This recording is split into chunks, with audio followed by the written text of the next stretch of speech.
Lorsque vous avez des problèmes ou alors lorsque vous faites face à des difficultés, dans votre cercle d'influence, il y a plusieurs comportements que vos proches vont avoir vis-à-vis de vous.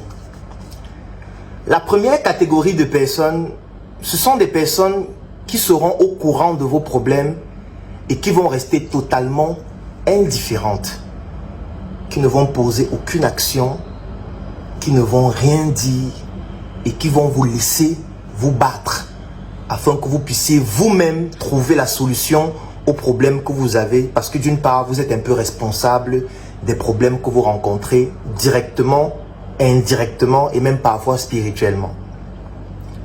La deuxième catégorie de personnes, ce sont des personnes qui vont vous contacter pour en savoir un peu plus en ce qui concerne le problème que vous avez, mais pas pour le résoudre, mais uniquement dans l'objectif d'obtenir plus d'informations sur le problème en question afin de mieux se moquer de vous et de dire « elle se prenait pour qui ?» Il se prenait pour qui? Maintenant, il lit l'heure. Oui, c'est violent. Et d'obtenir donc un maximum d'informations pour continuer d'alimenter le problème, que ce soit à travers des ragots, du Congossa ou toute autre forme de pratique. La troisième catégorie de personnes, ce sont des personnes qui vont venir vous poser une question qui en réalité est malsaine. Qu'est-ce que je peux faire pour t'aider? Comment est-ce qu'on peut t'aider? Ou alors ce sont des personnes qui vont venir dire, si tu as besoin d'aide, contacte-moi. Si tu veux que je fasse quelque chose, n'hésite pas à m'appeler, n'hésite pas à m'écrire.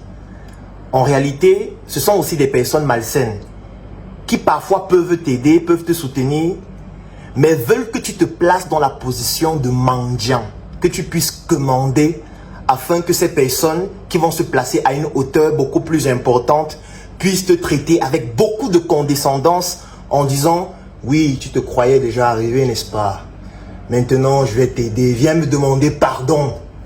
Viens, demande-moi de l'aide et je vais t'aider. Espèce de crevard. » En réalité, c'est ce que cela veut signifier. Il y a une autre catégorie de personnes qui vont venir pour en savoir plus, pour essayer de comprendre ce qui se passe dans l'objectif de vous apporter une aide chirurgicale. Parce qu'elles peuvent vous aider, elles peuvent vous soutenir, mais elles n'aimeraient pas vous apporter une aide dont vous n'avez pas besoin. Parce que parfois, vous avez faim, vous avez besoin de manger, et ce n'est pas le moment de vous dire, viens, il faut qu'on aille regarder un film au cinéma. C'est peut-être une aide, mais ça ne correspond pas exactement aux besoins que vous avez. Donc, ce sont des personnes qui vont venir pour en savoir plus dans l'objectif de vous apporter une aide chirurgicale. Une autre catégorie de personnes, ce sont des personnes qui ne vont même pas vous contacter, qui ne vont même pas chercher à en savoir plus et qui vont immédiatement vous aider sans vous dire ce qu'elles ont fait. Ça veut dire qu'elles vont poser des actions pour vous aider. Parfois, vous n'allez même pas savoir que ces actions viennent de ces personnes. Elles vont rester anonymes. Vous allez voir les résultats de ces actions, mais parfois, vous ne sauriez même pas qui a posé ces actions. Ou alors, vous allez savoir, mais elles ne vont jamais vous dire « j'ai fait ça, j'ai fait ça, j'ai fait ça » pour te soutenir. Il y a une autre catégorie de personnes qui vont poser des actions et qui vont tout faire pour que vous soyez au courant des actions qu'elles ont posées afin que vous puissiez redevenir, ou plutôt devenir redevable. Ça veut dire qu'elles vont poser des actions, elles vont vous dire tous les jours, voilà ce que j'ai fait, voilà comment j'étais soutenu. Il y a des gens qui disaient ça et j'ai fait ceci. Avec ta difficulté, si j'ai posé telle action, j'ai contacté telle personne, je lui ai dit, ça ne peut pas continuer comme ça. Ce sont les personnes qui voudraient te faire comprendre que tu vois comment je te soutiens, n'est-ce pas? Quand moi j'aurai aussi des difficultés et que je vais te contacter, il faut aussi que tu me soutiennes. Et je ne veux pas entendre que tu restes indifférent ou quoi que ce soit. Ça, c'est une autre catégorie de personnes. Et dans cette catégorie de personnes, on a une variante qui est particulière. Parfois, ce sont des personnes qui sont proches et qui, à chacune de leurs actions, vont venir te dire « Aujourd'hui, voilà l'action que j'ai posée. Vraiment, avant-hier, j'ai encore posé telle autre action. Tu vois comment je me bats, non? Tu vois comment je me défends. Donc vraiment, ce n'est pas évident, ce n'est pas facile, mais on va se battre. » Il y a une autre catégorie de personnes qui, en réalité, émotionnellement et spirituellement, sont des personnes faibles et qui vont vous transmettre leur peur, leur frustration en vous disant vraiment « Ouais, ton truc-ci, est-ce que ce n'est pas mieux de fuir les problèmes? Parce que quand je vois ça, je sens que tu vas seulement mourir. Est-ce que tu vas même t'en sortir? Ouais, L'affaire s'il va te laisser, ce n'est pas mieux d'abandonner, ce n'est pas mieux de capituler, parce que quand ils voient ça, c'est grave, hein, yeah. En fait, ce sont des personnes qui vont vous transmettre leurs émotions de peur, qui spirituellement sont très faibles et qui peuvent vous pousser à vous dire vraiment, c'est vrai, l'affaire là est déjà très grave, hein, il faut que je puisse capituler. Et dans votre environnement, vous allez aussi avoir des personnes qui sont extrêmement téméraires, qui ne vont même jamais vous parler de ces problèmes, qui ne vont parler que de solutions, qui vont venir tout le temps avec des solutions, qui vont se montrer volontaires pour pouvoir faire ce qu'il faut faire, qui vont avoir des critiques acerbes pour vous dire, voilà ce qu'il ne fallait pas faire, désormais voilà comment on fait et voici comment on fait. Et qui vont poser des actions qui parfois sont incroyables et qui sont extraordinaires. Et enfin, vous avez une catégorie de personnes qui vont vous dire non, même parfois quand vous allez leur demander de l'aide. Ils vont vous dire non, je ne peux pas t'aider. Ça veut dire que ce sont les personnes qui ne vont pas rester indifférentes. Elles vont carrément dire non de manière péremptoire. Une façon de vous dire, le problème que tu as causé là, c'est la réaction par rapport à une des actions que tu as posées. Donc, tu dois corriger ça toi-même. Tu dois résoudre ça toi-même. C'est ça la maturité. Si un enfant ne tombe pas plusieurs fois et il se relève, il ne pourra pas apprendre à marcher. Si on t'aide trop, comme on aide l'Afrique, si on te donne tout, si on te facilite la tâche sur tout ce que tu as comme difficulté, à un moment donné, tu ne comprendras pas que c'est difficile. Et on ne savoure pas bien ce qu'on a lorsqu'on ne s'est pas battu pour l'obtenir. Si quelqu'un t'offre une maison, ça ne correspond pas à la même valeur émotionnelle que quelqu'un qui a posé brique par brique jusqu'à voir sa maison monter avec le fruit de ses efforts. Donc ces personnes te disent non parce qu'en réalité, elles veulent te pousser à faire toi-même. Parce que ce qu'il faut retenir, et ça je l'ai appris d'un rappeur extraordinaire, le lyriciste de Bantou, il y a des personnes qui t'insultent pour sauver ta vie et il y a des personnes qui te félicitent pour te pousser à crever.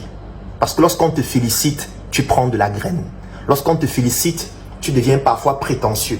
Lorsqu'on te félicite, tu as l'impression que tu es devenu trop fort. Et du coup, quand tu penses être trop fort, tu baisses la garde. Et quand tu baisses la garde, on peut t'abattre plus facilement. C'est pour ça qu'on dit qu'il y a des personnes qui te félicitent pour que tu crèves.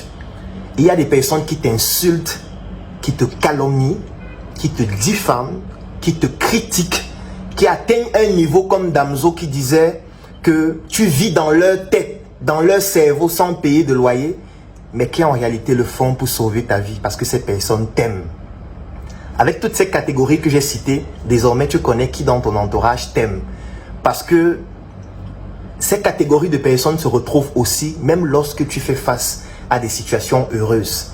Et moi je dis toujours qu'on reconnaît ceux qui nous aiment lorsqu'on vit le bonheur, lorsqu'on voit ceux qui aiment que nous soyons heureux. Parce qu'en réalité, lorsqu'on est heureux, étant donné que nous sommes dans une société qui, la plupart des fois, les personnes vivent dans des situations dramatiques, c'est difficile de rencontrer quelqu'un qui est content de te voir heureux, qui apprécie le fait que tu sois heureux, qui est sincère et qui veut que tu sois plus heureux en contribuant à ce que ton bonheur soit plus grand. En général, les gens t'aiment uniquement lorsque tu es plus petit. En général, les gens t'apprécient lorsque tu es le petit, lorsque tu es celui qui a toujours un niveau inférieur. Mais quand tu commences à grandir, à te développer, ces personnes commencent à se dire, mais pourquoi lui il veut me dépasser? Pourquoi lui il veut réaliser ce que je n'ai jamais réalisé? Donc du coup, parfois, elles prennent une autre face de leur veste. Elles retournent leur veste. Donc tu dois pouvoir analyser ce type de personnes dans ta vie pendant les moments heureux et pendant les moments malheureux. C'est très important. Et ça va te permettre de faire le tri parce que tu dois pouvoir agir avec beaucoup de diplomatie aussi. Tu dois pouvoir essayer de comprendre que voilà, voilà comment il se comporte. Quand il y a quelque chose de malheureux qui m'arrive, il essaye de recenser tout ce qu'on dit de moi en mal et il vient me dire, tu as encore suivi ça, on a encore dit ça, on a encore dit ça. Et ça, ce sont des personnes malsaines. Tu dois pouvoir identifier au travers de ces petites actions simples et subliminales, les personnes malsaines qui sont autour de toi et les personnes bienveillantes que tu dois pouvoir traiter avec beaucoup de soin. Et pour terminer, lorsque tu as un problème, tu dois te battre pour le résoudre. Personne n'est ton père, personne n'est ta mère. Personne n'est obligé de t'aider. Personne. Donc, tu ne vas pas demander de l'aide à quelqu'un, il refuse. Tu vas dire, il a refusé de m'aider. Il n'est pas obligé de t'aider. Même tes parents ne sont pas obligés de t'aider. Ils ont déjà fait du mieux qu'ils pouvaient pour que tu sois ce que tu es aujourd'hui. Même si vous avez rencontré des difficultés, même s'ils t'ont abandonné, même s'ils t'ont torturé, tu dois te battre. Tes problèmes, tu dois les résoudre toi-même. Et si tu as la grâce d'avoir des personnes qui te conseillent, qui t'accompagnent à les résoudre, c'est une grâce. C'est la cerise sur le gâteau, mais ce n'est pas obligatoire. Donc sache que tes problèmes, tu te bats pour les résoudre. Et si tu penses qu'il y a des gens qui vont t'aider et que tu considères déjà que quand j'aurai des problèmes, celui-ci va m'aider, je serai seulement là pour te rappeler qu'on ne pleure pas. C'est interdit de pleurer.